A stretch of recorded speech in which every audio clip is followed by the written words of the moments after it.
बिस्मिल्लाहिर्रहमानिर्रहीम अल्हम्दुलिल्लाहि रब्बिल आलमीन अस्सलातु वस्सलामु अला अशरफिल अंबियाए वल मुरसलीन खातमुन नबीय्यीन सय्यदिना वन नबीना व शफीए ज़ुनूबिना व तबीबे क़ुलूबिना मौलाना अबिल क़ासिम मोहम्मद अल्लाहुम्मा सल्लि अला मुहम्मद व आलि मुहम्मद। फ़क़द क़ालल्लाहु तआला फ़ी किताबिहिल मुबीन वल फ़ुरक़ानिहिल हमीद व क़ौलिहिल हक़्क़ इन्नमा युरिदुल्लाहु लियुज़हिबा अन्कुम अहलल बैति व युताहिरकुम तत्हीरा।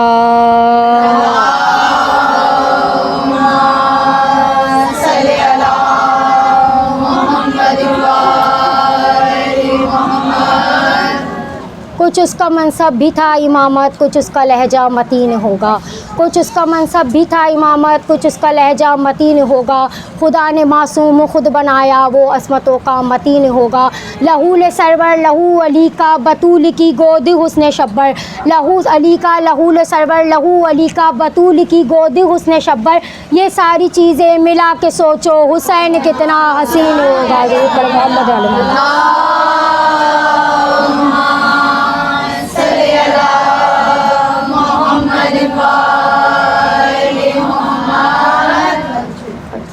तमाम तर तारीफ़ उस ज़ात बारिक के लिए जो कि तमाम जहानों का पैदा करने वाला है, जिसने इंसान को अशरफुल मखलूक़ात बनाया और ना सिर्फ अशरफुल मखलूक़ात बनाया बल्कि अपनी नेमतों को भी उस पर तमाम कर। शुमार करने वाले उसकी नेमतों का शुमार नहीं कर सकते, शुक्र अदा करने वाले उसकी नेमतों का शुक्र अदा नहीं कर सकते, और मदा सराई करने वाले उसकी नेमतों की मदा सराई नहीं कर सकते। बेशक तमाम तर इबादतें और सजदे उसी की ज़ात को ज़ेबा हैं जो खालिक कौनो मकान है। और तमाम तर इबादत और सजदों के बाद हमारा दुरूद व सलाम हो मोहम्मद वाले मोहम्मद के लिए।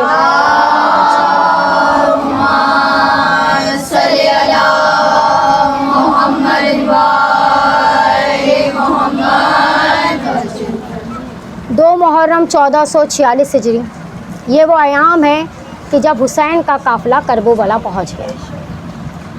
हुसैन के मकसद को समझने के लिए सबसे पहले हमें ये समझना ज़रूरी है कि ये वाक़या करबला हुआ क्यों, आखिर क्या ज़रूरत थी इस वाक़े को होने की, ये जंग हुई क्यों। ये कोई आम जंग नहीं थी, ये कोई जायदाद की जंग नहीं थी, ये कोई पैसे की जंग नहीं थी, ये कोई हुकूमत की जंग नहीं थी, ये कोई कुर्सी की जंग नहीं थी, ये एक बैत की जंग थी।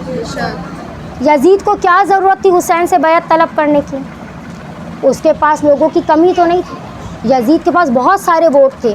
अब ज़रूरत उसे होती है जिसके पास वोटों की कमी हो, तो वो चाहता है भाई बहुत सारे वोट जमा करें। अक्सरियत उसके पास बहुत ज़्यादा थी, ये सब जानते हैं। तो एक क्या ज़रूरत थी कि एक वोट बस हुसैन इब्ने अली का उसे ज़रूर चाहिए।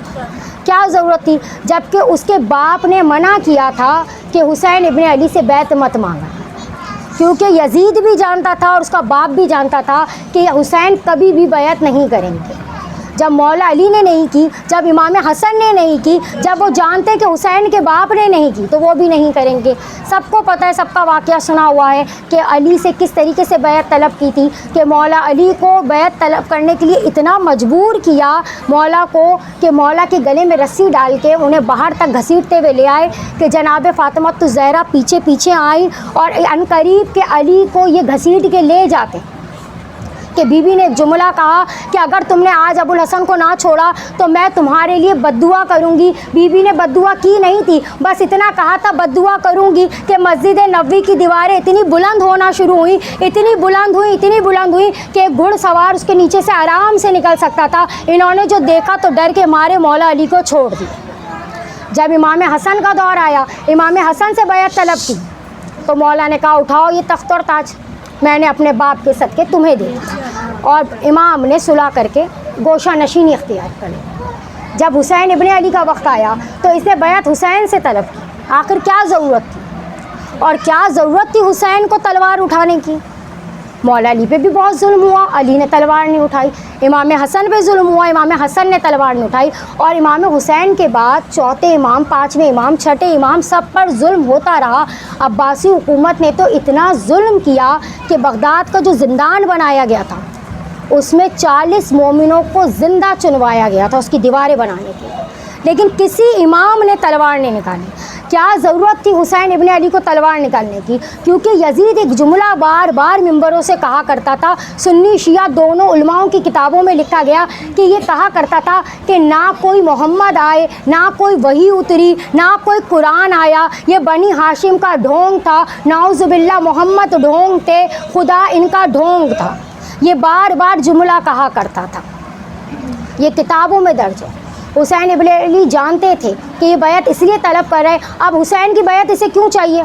क्योंकि ये लोगों को बताना चाहता था कि ये सब ढोंग है। ये चाहता था, बनु उमैया को बड़ा दुख था इस बात का कि इनकी हुकूमत छिन गई है, बुत परस्ती इनसे छिन गई है। ये चाहता था पुराना वही वाला जो वो दौर था वापस ले आए।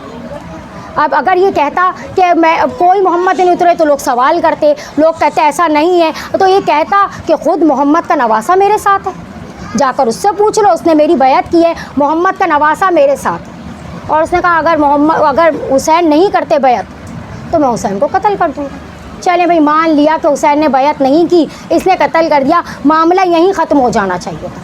दो लोगों की जंग थी, एक ने मार दिया, अब मामला ख़त्म हो जाना चाहिए था, हुसैन के जनाजे को दफना देना चाहिए था। ये जीत गया, हुसैन ने इसकी बात नहीं मानी, इसने हुसैन को मार दिया। लेकिन मामला यहाँ ख़त्म नहीं हुआ, इसने हुसैन के लाशे को पमाल किया और हुसैन की बहन और बेटियों को रस्सियों में बांध कर कूफा और शाम के बाज़ारों में कर। भला इसकी क्या ज़रूरत पेश आई थी? तो भाई वही चाहता था कि अगर हुसैन बैत ना दे तो उसके बाद मैं ये करूँगा कि मैं इतना जुल्म करूँगा आले रसूल पर कि दुनिया ये कहने पे मजबूर हो जाएगी कि अगर खुदा होता तो इनकी मदद को आता, अगर ये आले रसूल होते तो मोहम्मद इनकी मदद करते। अभी चंद साल पहले कोरोना आया तो इंटीरियर सिंध में एक जुमला लोगों ने कहा जब बहुत ज़्यादा मुसीबतें आईं कि अगर खुदा होता तो ज़रूर हमारी मदद को आता, अगर खुदा होता तो इन लीडरों से आकर पूछता।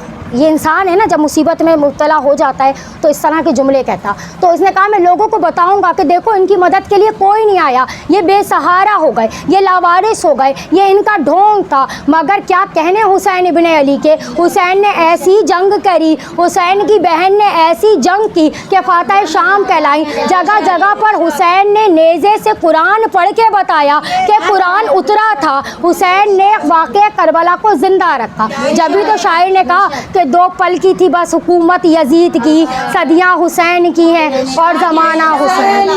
जिंदाबाद, जिंदाबाद, यजीदियत, मुर्दाबाद, बैत के दुश्मनों पे लाना बेशुमार, हैदरी, यारी, नवाज़े वलन्ना अलैहि सलावत, सल्ले अला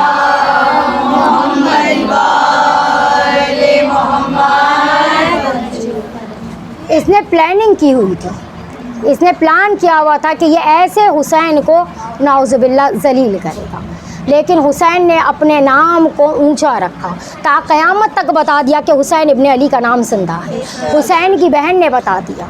हुसैन ने अपनी बहन को लेकर इसलिए गए कि जब हुसैन 26 रजब को वापस आए हैं वलीद के दरबार से और हुसैन ने जाने का फ़ैसला किया तो उबैदुल्लाह इब्न अब्बास कहते हैं कि मौला बहनों को मत लेके जाएं, मौला बेटियों को मत लेकर जाएं। अगर जंग के लिए जा ही रहें, कौन लेके जाता है बेटियों को, कौन लेके जाता है अपने ख़ानदान वालों को?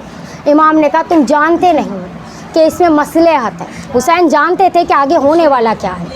हुसैन ने 28 रजब को नाना का मदीना छोड़ा और हुसैन सफ़र करते करते 8 ज़िलहज को मक्का पहुँच गए। हुसैन ने अपने हज को उम्रे में तब्दील किया और जब हुसैन करबला से कुछ मकाम पर थे कि हुसैन ने मुहर्रम के चाँद को देखा। ये आखिरी चाँद था जो हुसैन ने करबला से पहले देखा। बहन ने महमिल में से देखा, जनाब अली असगर ने माँ की गोद से देखा, जनाब अली अकबर ने जीन के ऊपर सवार होके देखा। आखिरी चाँद है जो बहन भाइयों ने मिलकर साथ देखा। बस उसके बाद तो हुसैन ने नोके सिना से देखा, बहन ने ऊँट की ऊपर सवार होके हाथ पर से पुष्ट बंधे हुए देखा।